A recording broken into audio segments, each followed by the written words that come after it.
How did the ancients learn of the fall of Troy? Remember the Greeks bearing gifts, the Trojan horse. They came out, burned the city, and did away with everybody. How did the ancients learn of the fall of Troy? The message traveled 550 kilometers 3,000 years ago. 3,000 years ago, a message traveled a distance of 550 kilometers in one night. Troy had fallen, and Agamemnon, king of the Achaeans, was sending the happy news to his wife Clytemnestra, who was waiting for him back in Mycene, that's in the Peloponnese of Greece. Troy, of course, is in today's Asia Minor, around the area south of Istanbul in Turkey. But how could this feat be accomplished?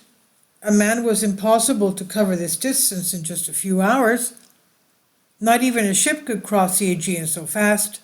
The method used by the Achaeans to announce their triumph had been invented by Palamedes and was known by the name Pyrrhectoria, or rather Phyrictoria, because there were many of them. Palamedes was one of the heroes of the Trojan campaign, son of King Nauplius, and in the city of Nauplion we have the Palamede, which is a castle on the height over the city. So Palamedes, one of the heroes of the Trojan campaign, son of King Nauplius, and student of the wise centaur Chiron from Pelion. He was extremely intelligent and resourceful, and admired by all for his military intelligence. So Palamedes gave the solution to the problem of the Achaeans by inventing the Pyrrhectoria. The word pictoria is compound, consists of the word pyrtos, which means torch, and the verb serum. These were small towers made of wood, which were placed on mountain tops with good visibility. When a message needed to be spread, the guards would set fire to the wood so that the flames could be seen as far as the next pictoria, the next mountain top that would have the fire signals, which was on the mountaintop many kilometers away. Now, doesn't this remind you of the smoke signals and fire signals that the Native American Indians used? Now, thus, through a chain of fires, the message reached its destination. Of course, the message symbolized by the fire should have been known beforehand. The people of Mycene knew that when they saw the pictoriums lit, Troy would have fallen. In the same way, the route of these fire houses was specific and required a lot of organization.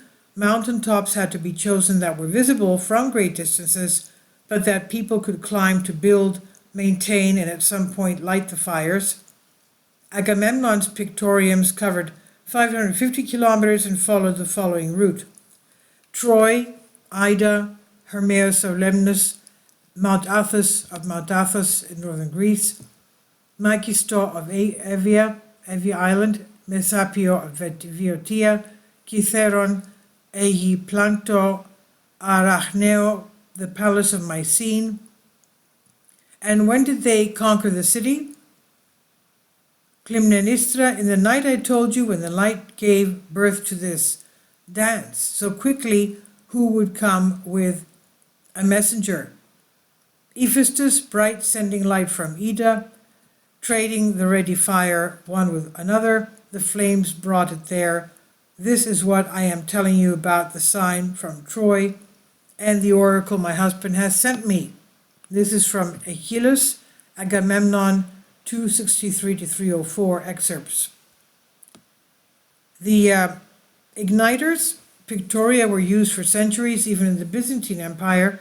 They were known as camino vigilatores, from caminos, meaning